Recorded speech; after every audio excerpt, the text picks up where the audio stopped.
All right, ladies, I'd like to welcome you to BlkChic Productions, the Virtuous Woman Workshop. I thank you all for taking time out of your day to come through, and I hope that there is something that you hear that will inspire you. We are all married women and CLG Wives, our club, and so the virtuous woman, she is just this really magnificent woman, and I strive to be like her. I catch myself doing opposite of what I know she would be doing. So hopefully that, we can pray and God can just lead us on the path of virtuousness. So I'm going to start in Proverbs 31. That's where it's located. So King Lemuel, it's been undecided exactly who he is. Some people feel like he's the son, that he's Solomon, the son of David and Bathsheba, but it's never really been determined who King Lemuel is. So King Lemuel's mother is talking to him, and she's telling him, what type of woman he needs to choose. But before she does that, she tells him the type of king that he needs to be. So she starts off with, what my son, and what my son of my womb, and what the son of my vows. In simpler terms, Lemuel's mother asked him, what should she tell him, emphasizing their close relationship in the importance of her word? Because she's like saying, son, I need your attention. What I'm about to say to you is very important. In verse 2, she starts with, in verse 3, she goes, give not thy strength unto women, nor thy ways to that which destroyeth kings. In simpler terms, she's saying, don't go out and find these wild, loose women, and don't go the ways of how you see the world going, doing all these worldly, wild things. She says instead, it is not for kings, O Lemuel. It is not for kings to drink wine, nor princes strong drink. So she's telling him that wine is, well, she's going to say a little bit further down what she thinks, the people that she thinks should be drinking wine. So she says that kings and rulers don't drink wine, and they don't drink strong drink. She says, give strong drink unto him that is ready to perish, and wine unto those that are heavy, that have heavy hearts. In simpler terms, she's saying, give alcohol to those who are dying, and give wine to those who have issues, who have problems, so that they can drink and forget their problems. And she says, open thy mouth for the dumb, and the cause of all such are appointed to destruction. Because back in this time, it was like kings were in control of everything, as we know. And so people, just regular common people, if they didn't have money, they could be condemned and caught and accused of any crime and killed. And his mother is basically telling him, speak up for these people. Don't let them just go to the wayside because they don't have money, because they can't afford counsel. You need to speak up for these people. And she's saying, open your mouth for the dumb, and the cause of all such are appointed to destruction. She says, open thy mouth, judge righteously, because the king could make the final decision. If there was any type of disturbance or any type of differences in the people, the king's decision would be the final decision. And she's telling him, be fair, basically. Just be fair, regardless of if the person is rich or poor, has a lot of wealth or a lot of land and cattle, or they have nothing. If they're on the street, just judge righteously. Okay. And then she's going into Now, after she's telling him how to behave as a king, not to hang out with loose women, not to drink wine and strong drink because that could alter your decisions on things, and to be fair to everyone, she starts to tell him about the type of woman that he should find. And she says, "Who can find a virtuous woman? For her price is far above rubies."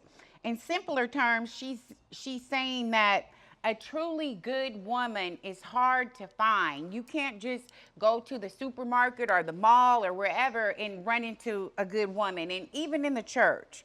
And she says that her value is more precious than rubies, more precious than diamonds, more precious than gold. And then she goes on to say, "The heart of her husband doth safely trust in her, so that she has no need to spoil." She's saying that her husband trusts her completely and doesn't worry about his possessions being misguided, that anything that he has, he trusts his wife with it. Okay, and then she says she will do him good and not evil all of the days of her life. In simpler terms, she's saying she always seeks to do the best for her husband consistently throughout her life. And on a personal note, I'm still growing into that. I'm not there yet. Then she says she is like the merchant ship. She bringeth her food from afar. So she's saying that when she cooks her meals, she's going and she's getting the best ingredients. She's going far to get whatever ingredient this recipe calls for. Even if she goes into Whole Foods and it's not there, she's going to go to Trader Vic's. She's going to go to Safeway. She's going to go wherever she needs to go to bring home all the ingredients to make this wonderful meal for her husband and her family. She rises also while it is night, and giveth meat to her household and a portion to her maidservants. So to me, this part is saying that she obviously has some type of wealth because she has maidservants, she has helpers, but she's the type of woman that she gets up early. She gets up early, she prepares a meal for her family in addition to preparing a meal for her maidservant. She's making sure that everybody in the home is taken care of, whether it's her family or her servants. She considereth a field and buyeth it. With the fruit of her hand she planteth a vineyard. So here I'm thinking she's wise with her money. She's investing in land. And back then, land, and even to this day, land is very important. It's how, you invest in land, you're doing something really smart. It's a great way to earn capital. So she's considering a field and she's buying it. She doesn't have to check with her husband because we already know that her husband is already it down with whatever she wants to do. So she can do whatever she wants to do. And I think this is her money that she's using in addition to that. She girdeth her loins with strength and strengthens her arms. She's strong and capable physically and emotionally. She's not afraid to get out there and work and hustle and do what she needs to do for her to get her money to take care of her family. She lieth her hands to the spindle, and her hand hold the distaff. Now I've looked this up, and a spindle is something, it's like a long rod, and it has yarn on it. It's something like when they're spinning wool, it's coming off of the wool, and they're spinning it onto this spindle to make it material so that they can make clothes with. So she's very talented with her hands. She uses her hands a lot. She stretches out her hand to the poor. Yes, she reaches forth her hand to the needy. So in other words, she is generous. She's caring. She's loving. She sees poor people and she's gracious to them. She's even probably throwing a couple coins at them. So often we see homeless people or whatever just hanging around with these signs. I need food. I need this or that. And you know, sometimes I might throw something, and sometimes I'm like, is this person on drugs? You know, you never know nowadays. But this woman, she is always caring for the poor. She's always stretching out her hand and giving. She is not afraid of the snow for her household, for all of her household are clothed with scarlet. So to me, it's like whether, no matter what the weather is, if it's winter time, her kids and her husband and herself, they're geared up with their winter coats. If it's summer, they're geared up with their summer gear. If it's spring, they're geared up with their spring gear. So no matter what time of year it is, her household in terms of their clothing is going to be fine. She maketh herself coverings of tapestry. Her clothing is silk and purple. You know, we know that purple it means royalty, and silk is a really fine fabric.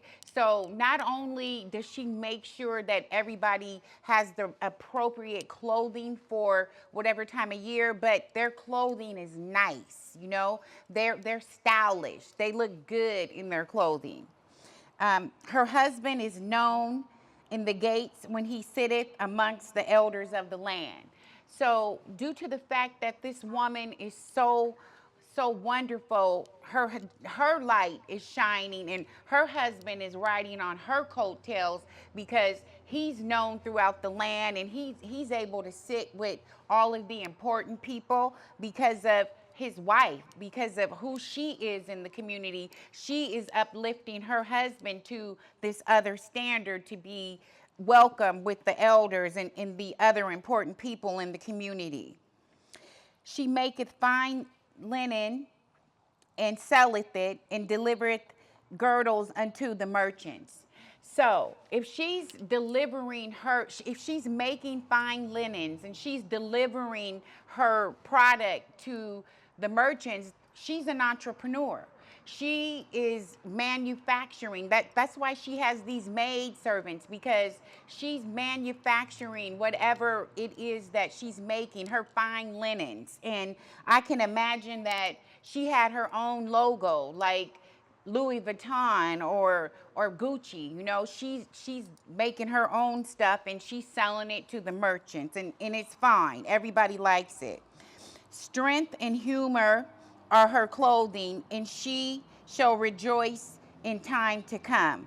She's strong, dignified, and she looks forward to the future with joy. She knows that she's preparing for today. She's preparing today for tomorrow.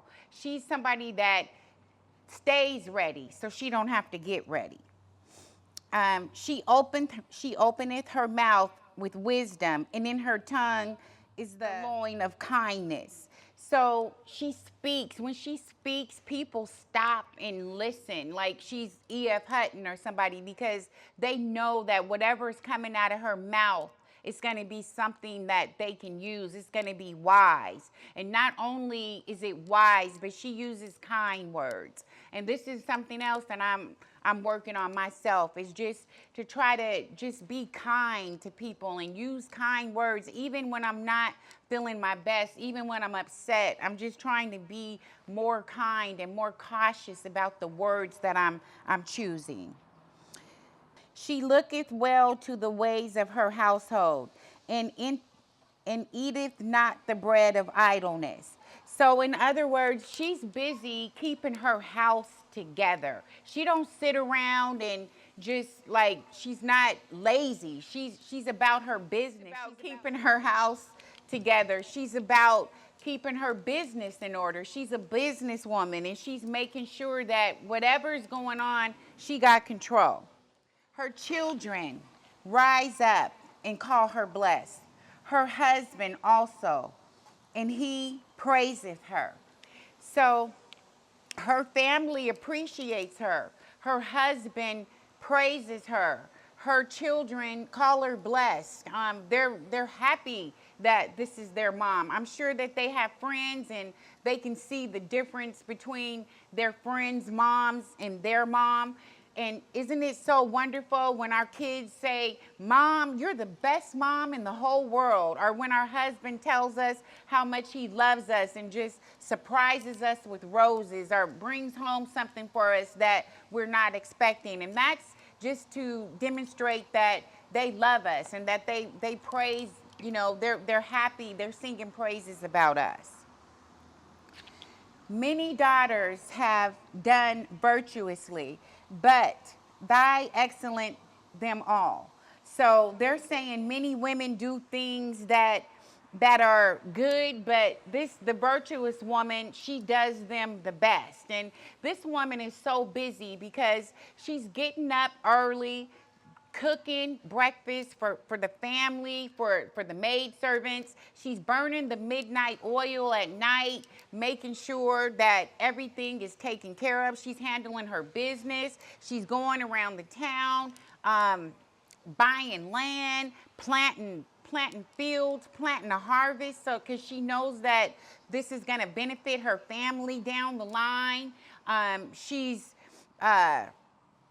making sure that the clothing and the food, and she's just handling her business. I really love this virtuous woman because she's just every single thing that we have to deal with, she's doing it, and she's doing it in a way that is admirable, in a way that others are noticing who she is and what she's about.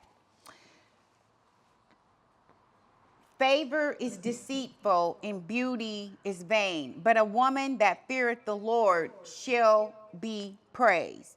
And here we know that looks fade. We know that, it doesn't matter what we look like, what size we are, our status, what kind of car we drive in. All of that is wonderful, but it's all material. Beauty fades. Whatever we look like, we're not going to look like this in 15, 20 years if we're lucky and blessed to be here. So all of that fades, but it is the woman that fears the Lord. It is the woman that is conscious about God, the woman that knows that this is a temporary place, that we are temporarily here, but we belong where we will rest eternally and praise God is in heaven. And that is the type of woman that is to be praised. Not the beautiful woman, not the woman with tons of assets and money and what have you. It's the woman that fears the Lord. So give her of the fruits of her hands, and let her own works praise her in the gates. In other words, let her be rewarded for her hard work, and let everyone recognize and praise her achievements. And this is the virtuous woman. It's the woman that is holding it down. It's the woman that is taking care of her family. It's the business woman. It's the entrepreneur. It's the woman that is walking down the street and everyone knows who she is because of her grace and her kindness, her generosity. These are the things that we should cultivate as women more than any other thing, because this is what we're going to be judged on. This is what we're going to be known as. This is what's going to take us to that next level. It's not about what we have. It's about where our hearts are, where our minds are. So that is what the virtuous woman is all about. And I'm struggling in some of those areas, but I recognize that. I'm praying about it. And thank you.